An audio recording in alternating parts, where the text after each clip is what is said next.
قتل سرکاری اسپتال کے طویل اور بیرنگ کوریڈور میں عبدالروف اکبر انہی سی بینچ پر خاموش بیٹھا تھا۔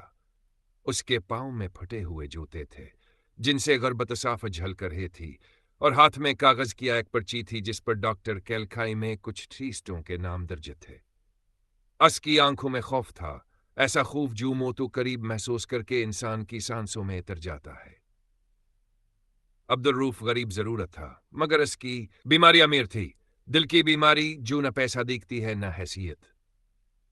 اس کی بیوی نے اسے یہاں بھیجنے کے لیے گھر کے آخری برتن تک بیچ دیے تھے۔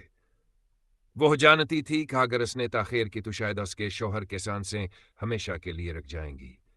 عبدالروف کو بھی کچھ دیر بعد ایک نرس نے آ کر اس کا نام پکارا اور اسے ایک کمرے کی طرف اشارہ کیا۔ وہ آہستہ آہستہ چلتا ہوا اندر داخلہ ہوا۔ سامنے میز کے پیچھے ایک مشہور ڈاکٹر بیٹھا تھا۔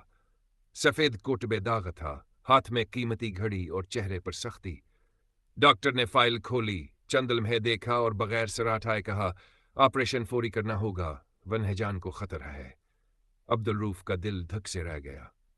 اس نے ہمت جمع کر کے پوچھا، ڈاکٹر صاحب کیا سب ٹھیک ہو جائے گا؟ ڈاکٹر نے مختصر جواب دیا، اگر 50,000 ایڈوانس جمع کرا دیں تو آج ہی آپریشن ہو سکتا ہے۔ یہ سن کر عبدالروف کے ہاتھ کانپنے لگے۔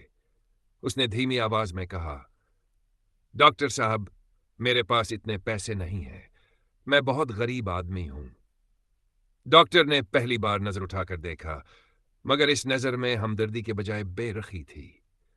تو پھر انتظار کریں، ہم کوئی خیراتی ادارہ نہیں چلاتے۔ یہ الفاظ عبدالروف کے لیے کسی اظہار سے کم نہ تھے۔ وہ خاموشی سے کمرے سے باہر آ گیا۔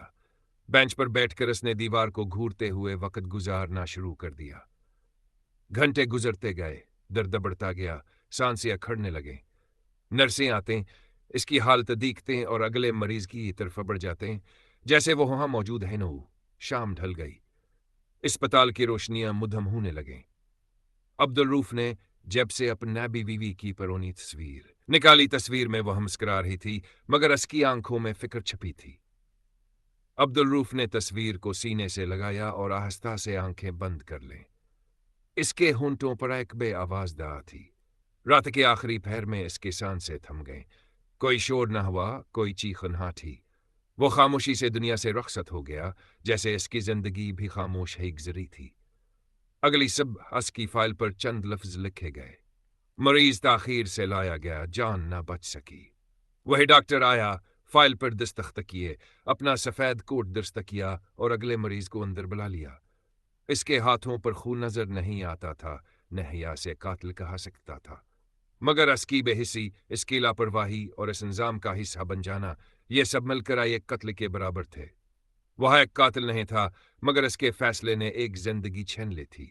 یہی وہ قتل تھا جو شور کے بغیر، چیخ کے بغیر اور انصاف کے بغیر ہوتا ہے۔